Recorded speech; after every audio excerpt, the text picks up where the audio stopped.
shock in the Europa League this evening. Listen, we were talking about the North London derby this weekend. Arsenal getting results. They haven't played particularly well in certain games. They obviously looked pretty good in midweek against PSV. Mikel Arteta talking about how he's really pleased with both boxes, but in between both boxes, there was still work to do. And that's where, in fact, Tottenham have been so impressive this season, that midfield area. So, looking ahead to this game, before we get to the tactics, who do you think needs this victory more? Who's it more important for?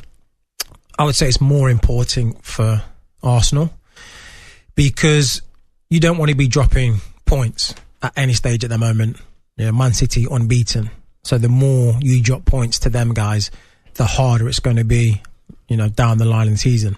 Let's get to two fans on talkSPORT this evening. We've asked to join us to look ahead to the North London derby, see what answer they've got to that question. Harry Simeo, sports broadcaster, is with us, as is Chris Cowlin from the Spurs Chat podcast. Good evening, gentlemen. Good evening, guys. Evening. Chris, I'm going to start with you because Jermaine's just heaped the pressure on Spurs, needing the win maybe a little bit more. What do you think?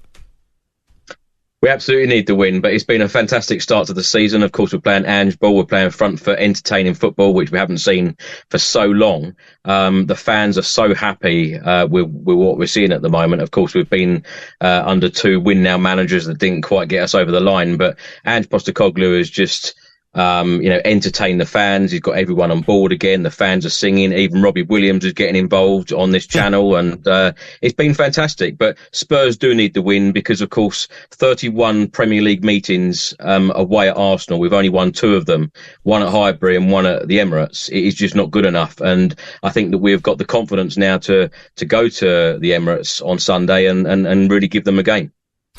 Chris, would you say, well, it is going to be your toughest test? Obviously, Brentford, Bournemouth, Fulham, Burnley, Sheffield United. It's kind of hard to see where you are because those teams you're expected to win. And also playing this Ange ball, this attacking football, surely against a team like Arsenal with the attacking threat, the pace that they've got, that could come costly. Jermaine, you say that, but of course, the old cliche, there is no easy game in the Premier League. And, in previous seasons, Spurs have really struggled in games like this. And we've managed to get results. We've managed to score a lot of goals. Heung-min Son hat-trick at Burnley, a really great result, a really great performance. James Maddison has been absolutely fantastic. It looks like he's been there for years in a Tottenham Hotspur shirt. And everyone is really playing for one another. Sonny come out the other day and said that, the players are really running for each other. They're playing for each other. They're fighting for each other. And that has been the real difference. But I do agree with you. This is going to be a huge test on Sunday at the Emirates. Then we face Liverpool at home at the Tottenham Hotspur Stadium next week. It is a huge test. We're all going to see what Tottenham are made of. But it is going to be one hell of a game on Sunday. And I'm sure every single fan, no matter what team they support in the Premier League, everyone's eyes will be on this game. Harry, what do you think? Are you scared at all? You're worried about what Tottenham have done so far this season? I think you've got to say that Spurs have been impressive. They've started to play a brand of football that is the type that gets fans, interested again. And, I think from speaking to Spurs fans, I can't speak for them, obviously, but from speaking to a few, it seemed like they'd started to become a little bit apathetic towards the club during the end of the Conte era, just because they knew it was going nowhere and that the end was just around the corner for Antonio Conte. So, yeah, they're buzzing and they're playing some good football, but I think watching Arsenal last night against PSV Eindhoven, the Dutch outfit turned up, I think, and drew up a blueprint of how not to play against Arsenal. And I think if Tottenham come with a similar approach, if Ange Postecoglou says, forget the fact that we're away at Arsenal, we're going to play our game, and doesn't tweak it a little bit and isn't more pragmatic, then I think Spurs could be in for a hiding. I really, really do. And that's hiding. Hiding, yeah, absolutely. If they're going to turn up and play open and expansive football like that, like PSV did last night at the Emirates, they'll be torn apart. Arsenal, for me, haven't really got going yet this season. I thought last night was the first time that the attack looked like it had clicked. It's a fixture that tends to go with the home side. Chris referenced how strong Arsenal are at home in this fixture. And so that makes Arsenal favourites to me.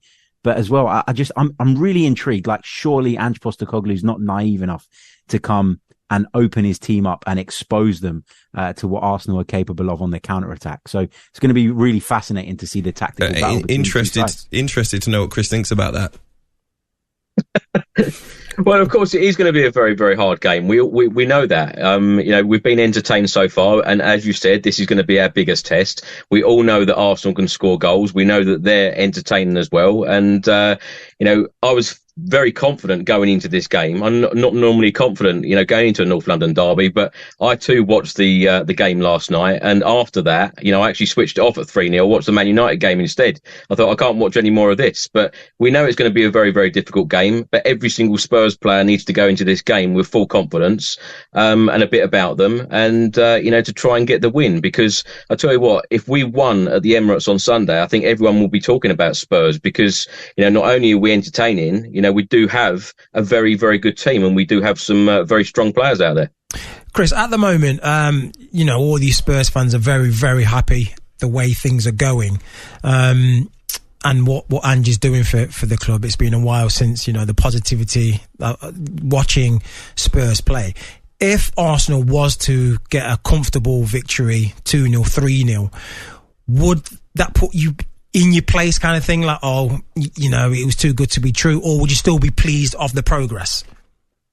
Jermaine, we've been here many, many times before. Of course, we were sitting top of the league under Jose Mourinho after beating Man United 6-1. Everyone got carried away and thought that Spurs were title contenders at that point. I think that all of us, understand, where we are at the moment. We're going through a big rebuild. A lot has changed at the football club in the last couple of months. I think that Ange Postecoglou has instilled that confidence into the fan base. I think a defeat or two is probably expected, but I just hope that Spurs go with aggression on Sunday and that will to win, because the way that we have gone to the Emirates in previous years, the performances and the results have been woeful, to say the least. So I do expect Spurs to, give Arsenal a very, very good game. And as I say, it's going to be one hell of an entertaining game, but every player needs to be up for it. And so far this season, they have been.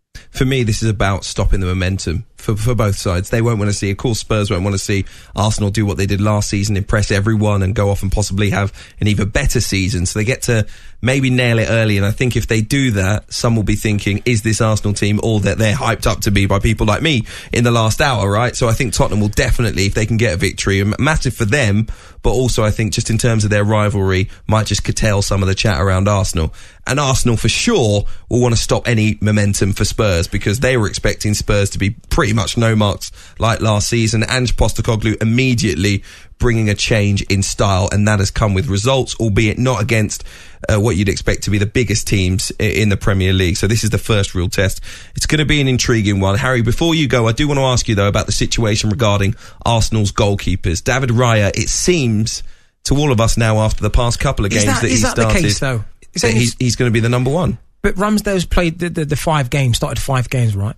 And he's only started 2 now. So how could you say that he's now the number one? Why would you change your goalkeeper? He's brought him in for big money, and you want to give him you want to play him. Your goalkeeper? What is this? It's your goalkeeper. He's still not started more than Ramsdale, though, has he? Integral part of the team. All right, okay, I see what you're saying, Jermaine. Harry, do you agree with Mikel Arteta when he says it's just about tactics? I choose the right goalkeeper for the right system, or is that all just bluster? I believe Mikel Arteta when he says that he brought David Raya in to compete with Aaron Ramsdale, and whoever's best for the job will get the nod. The thing is, as Jermaine said, Aaron Ramsdale started the season. He's played a few games. He's been taken out of the team now, replaced by David Raya. But how can Mikel Arteta have a real good look at David Raya without giving him a run of games? You can't just throw him in at Everton. Sorry. Why does he need, if he's happy with his number one, why does he have to have a really good look at David Raya? I don't get it. He can't be happy with Aaron Ramsdale if he wants to have a serious look at David Raya. That doesn't make sense. He's brought David Raya in on a loan deal with an option to buy him. So he's got to decide at some point. No, they're going to buy him. They're going to buy him. But it's not done and dusted. It's going to be done and dusted. It's going to be done and dusted. We don't know that. No, we do know that. It's an option. It's going to be done and dusted. It's going to be done and dusted. If you listen to the Brentford chairman, this deal, the permanent deal, will happen as soon as essentially FFP for Arsenal allows. Why did he sign a new contract with Brentford? That deal will be done. Well, he wants to secure his future. He's got Arsenal right on the horizon. I think the new deal with Brentford, because he's still officially their player, means that he will get paid for the time that he's at Arsenal this season, what Arsenal are going to pay him when he eventually signs permanently. But he's still got to play him to see him, though. I get that, but if you really need to examine David Raya, then you're essentially saying I have huge doubts over my current number one. I think we can all agree on that. Otherwise, why are you taking a strong look at David Raya? What I'm saying is examining him. He's seeing, what he brings different to Ramsdale. Harry, I appreciate your efforts here, but I know you don't want to put pressure on your manager, but I think he's brought an unnecessary story to the club, because I don't think Aaron Ramsdale's performed that badly. The Arsenal fans can tell me differently. I think there may have been a time during this season to bring David Raya in. To do it now is harsh on Aaron Ramsdale, in my opinion, and I think if he knew he was going to be on the bench, he probably would have left the club in the summer. There you go. I've said it. All right, Harry. I've said, go on, mate. You can reply.